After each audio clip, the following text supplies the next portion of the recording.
Fresh Morning. Fresh Morning. Sur les 104.5 Urban FM, la station urbaine, on parle de forêt. Oui, on parle de forêt parce que hier, c'était la journée internationale des forêts. Vous avez certainement dû voir la publication du président de la République qui a réaffirmé la volonté du Gabon à préserver la forêt. Et je savais qu'en décidant de parler en fait de la journée internationale des forêts ce matin, ça n'aurait peut-être pas beaucoup de sens pour tout le monde parce que on vit dans un pays en fait qui est recouvert à plus de 85% de forêt, et donc la forêt en fait fait littéralement partie de notre vie, de notre environnement depuis qu'on est né, depuis toujours. Et donc quand on parle de préservation ou de protection de la forêt chez nous, en fait ça sonne toujours comme quelque chose de tiré par les cheveux. Or, c'est vraiment très, très important. Et c'est un secret de Polichinelle que de dire que la forêt du Gabon est véritablement un poumon, pas uniquement pour l'Afrique, mais pour le monde entier. Et la forêt du Gabon, donc, qui se situe dans le bassin du Congo, est le deuxième poumon vert du monde après celui de l'Amazonie. Et donc, tu comprends à quel point cet espace est très, très, très important. Et si on se rend compte de l'importance de notre forêt, on doit aussi accepter et reconnaître les dangers que celle-ci encourt, notamment en ce qui concerne l'exploitation illégale des arbres, ou alors l'exploitation illégale de certaines mines l'exploitation illégale de certains minerais en fait qui se fait à ciel ouvert. Et c'est vers ça en fait, c'est de ça dont je voulais parler ce matin, toute chose qui menace un petit peu nos forêts. Alors tu le sais que parlant d'exploitation illégale, à de nombreuses reprises, on a eu des coupures de journaux, on a eu des articles de presse qui ont mis en avant le fait que dans certaines zones, par exemple, je te prends un article d'octobre 2020 où on parlait d'une exploitation illégale de près de 1000 billes de bois qui avaient été saisies au Gabon, et on avait bien entendu identifié les entreprises forestières qui étaient impliquées dans cette exploitation illégale là. Et ça c'est en ce qui concerne le bois, tu vois. Et lorsqu'on parle d'exploitation illégale, je sais qu'il y a des personnes qui me disent ouais, mais c'est quoi la différence entre une entreprise qui a un permis de couper et qui coupe et une entreprise qui a pas de permis de couper et qui coupe? C'est toujours du bois qu'on coupe. Je suis tout à fait d'accord avec vous, sauf que lorsqu'on donne un permis de couper à une entreprise, la coupe est en fait contrôlée, et il y a tout un système en fait de préservation de l'espace où c'est coupé, qui fait en sorte que ce ne soit pas coupé dans le désordre, où ça participe à littéralement un ravage en fait de forêt sur plusieurs hectares, tu vois.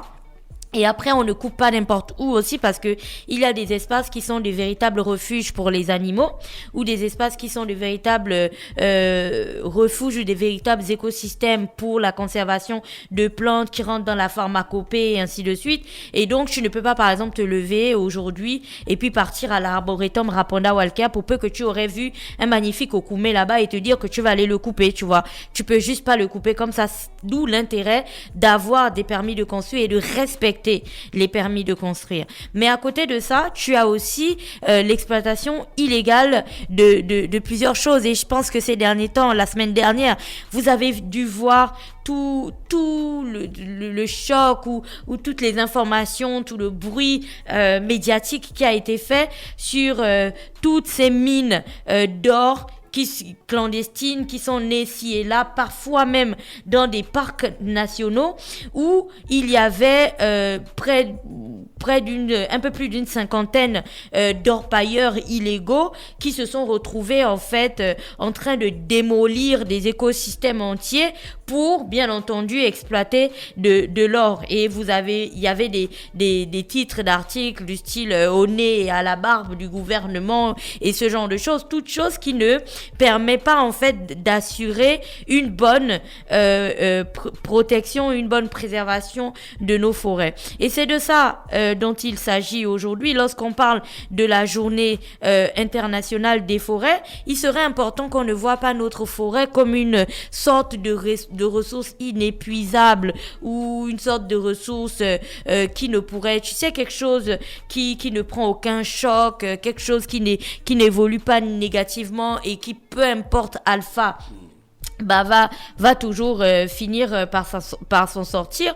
Nos forêts sont menacées, et elles sont menacées parce qu'elles sont en lien avec certaines espèces aussi qui sont menacées. Je sais pas si tu te souviens de l'interview qu'on avait faite ici avec monsieur Omer Ntougou, qui nous parlait de l'importance et de la nécessité de protéger les éléphants qui en fait étaient des jardiniers des forêts, parce que plus les éléphants en fait mangeaient des fruits, des arbres et tout, et ils se déplaçaient sur des kilomètres et des kilomètres entiers, dans leur défection en fait ces éléphants là plantaient c'est eux qui plantent les okoumés, c'est eux qui plantent la plupart des arbres que l'on a dans les forêts.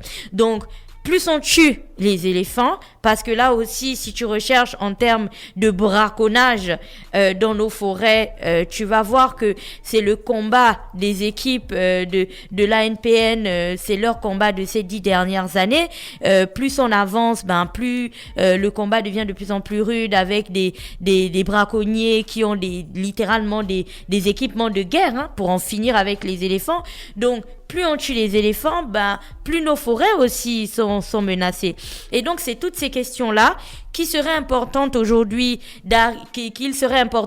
d'emmener au niveau genre de monsieur et madame tout le monde, pour que nous ne voyions pas uniquement nos forêts comme ce que je disais tout à l'heure, comme quelque chose d'inaliénable. Tu vois, c'est que ça là, on peut pas en finir avec, tu vois, non, ça va rester là, on est né, c'était là, on va mourir, ce sera là, et ainsi de suite. Souvenez-vous qu'il y a des pays qui avaient aussi des forêts et qui aujourd'hui en sont réduits au niveau de grandes campagnes tu vois, où il faut de reboisement, où il faut planter des arbres et tout. Il y a des pays entiers aujourd'hui qui ont des forêts secondaires, des forêts typiquement artificielles, parce qu'ils ont